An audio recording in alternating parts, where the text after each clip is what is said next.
Assalamualaikum warahmatullahi wabarakatuh. Hi lovely student, morning. Alhamdulillah kita bisa bertemu lagi dalam pelajaran bahasa Inggris. Dan di pelajaran bahasa Inggris hari ini kita sudah masuk ke bab 3 tentang describing people and object. What is describing people and object? Apa itu describing people and object? So, let's see the explanation.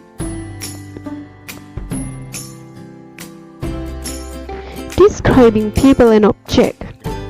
Okay, in this chapter we will study how to describe people and object. Jadi pada bab ini kita akan belajar bagaimana cara mendeskripsikan seseorang atau suatu objek, suatu benda. Describing people and object means the point of view about condition of a person or a thing. Jadi describing people ini atau mendeskripsikan orang atau benda ini tentang kondisi pada benda tersebut atau orang tersebut. Kita lihat contohnya berikut ini. Yang pertama, she is smart, dia pintar. Kemudian, Nadia is taller than Hannah. Alif pencil is longer than Raihan pencil. Pensilnya Alif lebih panjang dibandingkan atau lebih panjang dari pensilnya Raihan. Nadia lebih tinggi dari Hannah. Itu dia mendeskripsikan seseorang atau suatu benda. Kemudian kita akan melihat kosakata yang berhubungan dengan describing people and object berikut ini. Vocabulary atau kosakata. Yang pertama, handsome, beautiful, kind, fat, thin, ugly, tall, short, high, boring, big, small, thick, young, old, rich, clever, smart, expensive, and cheap. Nah, itu tadi beberapa contoh kosakata atau lebih tepatnya kata sifat tentang yang berhubungan dengan describing people and object. Nah, bagaimana penggunaannya untuk describing people and object sesuai dengan vocab berikut? Silakan lihat slide berikut ini. Speaking future-nya, penggunaan kata-kata untuk describing people and object atau cara membuat kalimat tentang describing people and object. Untuk yang pertama, tentang kata sifat atau adjective. Yang pertama itu untuk kata sifatnya digunakan untuk menerangkan kata benda atau menerangkan seorang. Contohnya, Nadia is a beautiful girl. Nadia adalah gadis yang cantik. Kemudian yang kedua, this is my new car. Ini adalah mobil baruku. Mobil baru menerangkan mobil baru. Beautiful girl, gadis cantik, menerangkan suatu benda atau orang. Itu tentang kata sifat yang pertama. Kemudian untuk kata sifat yang kedua digunakan sebagai predikat dalam kalimat. Ini dia contohnya, Mr. Yahya is handsome. Kedua, this boy is smart. Mr. Yahya tampan. Anak laki-laki ini pintar. Itu ya tentang kata sifat atau adjektif. Kemudian speaking future yang kedua untuk membandingkan. Yang pertama adalah membandingkan yang sama, seseorang yang sama atau benda yang sama. Kita menggunakan rumusnya S bla bla bla S. S, kata S, kemudian kata yang akan dibandingkan, kemudian S lagi. Itu menunjukkan artinya sama atau hampir sama. Contohnya di sini, Aisyah is as tall as Hilda. Aisyah S, kemudian ini kata yang dibandingkannya, kemudian S lagi. Aisyah as tall as Hilda. Aisyah sama tingginya dengan Hilda. Kemudian yang kedua, Rahman's pen is as long as Wahyu pens. Jadi artinya sama long itu tadi panjangnya, jadi as long as sama panjangnya. Jadi penanya Rahman sama panjangnya dengan penanya Wahyu.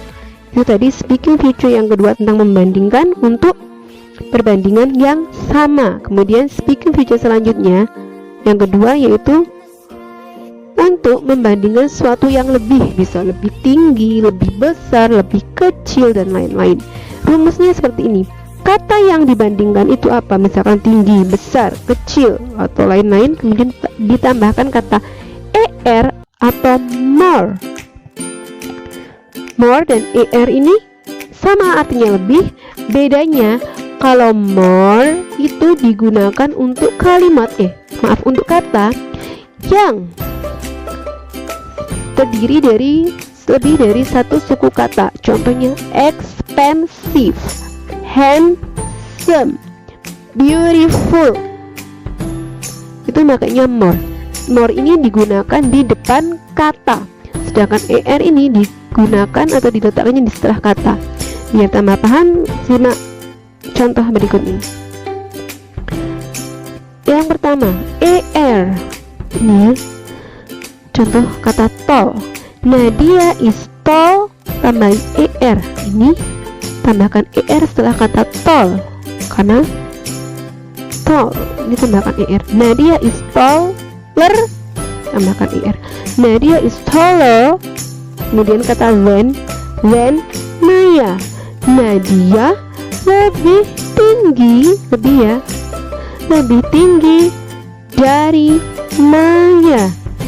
Kemudian yang kedua more. More ini untuk kata yang lebih dari satu suku kata, dan pengeletakannya adalah di depan kata yang dibandingkan tersebut. Contohnya ini, Fahmi pen is more expensive than Farhan's pen. Jadi artinya penanya Fahmi is more expensive, lebih mahal dibandingkan atau dari penanya Farhan. Bagaimana? Mudah bukan? Ingat, jika er dan more itu untuk lebih, perbandingan kata lebih. Er untuk kata yang satu suku kata, big, tall, high, dan lain-lain. Kalau more diletakkannya di depan katanya dan digunakan jika katanya ini lebih dari satu suku kata. Pengucapannya expensive, handsome, beautiful, dan lain-lain. Walaupun dalam penulisannya ini kata ini satu kata, tapi membacanya kan lebih dari satu suku kata. Expensive, tall, bedanya di situ ya. Ini satu suku kata, dua suku kata. Jika lebih dari satu suku kata menggunakan more.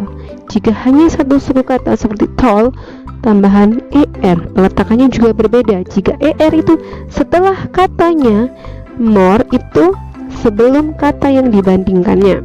Yang ketiga, speaking future yang ketiga untuk membandingkan. Ini adalah untuk menyatakan sesuatu yang paling. Kalau tadi sama yang pertama, yang kedua lebih, dan yang ketiga paling. Contohnya ini rumusnya, kata the, kemudian kata yang dibandingkan itu apa, misalkan tinggi, besar, dan lain-lain. Kemudian is atau most. Nah, ini is dan most sama tadi kayak er dan more. est ini digunakan untuk satu suku kata jika katanya satu suku kata, dan most jika lebih dari satu suku kata. Seperti more tadi, peletakannya juga sama. Jika most di depan kata yang dibandingkan, est setelah kata atau tambahan untuk kata yang dibandingkan.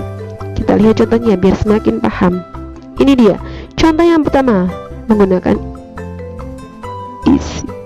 Contohnya yang tall tadi ya, sama ya, biar tahu perbandingannya di mana. Tall, Arkan is the tallest. Arkan adalah yang paling tinggi. Arkan adalah yang paling tinggi. Is the, diturunkan the, kemudian katanya apa, tall, kemudian tambahan est karena tall itu satu suku kata. Jadi Arkan is the tallest. Arkan paling tinggi. Kemudian kita penggunaan yang most. Nah, ini dia. Nadia's pencil is the most expensive. Most, paling. Pensilnya Nadia adalah yang paling mahal. Tadi itu. Wah, bagaimana sampai sini? Is easy right? Mudah bukan? Semoga bisa semua ya, insya Allah. Sekian dari saya untuk hari ini. Mohon maaf atas segala kekurangan dalam menyampaikan pelajaran atau menemani kalian belajar hari ini. Assalamualaikum warahmatullahi wabarakatuh. See you next.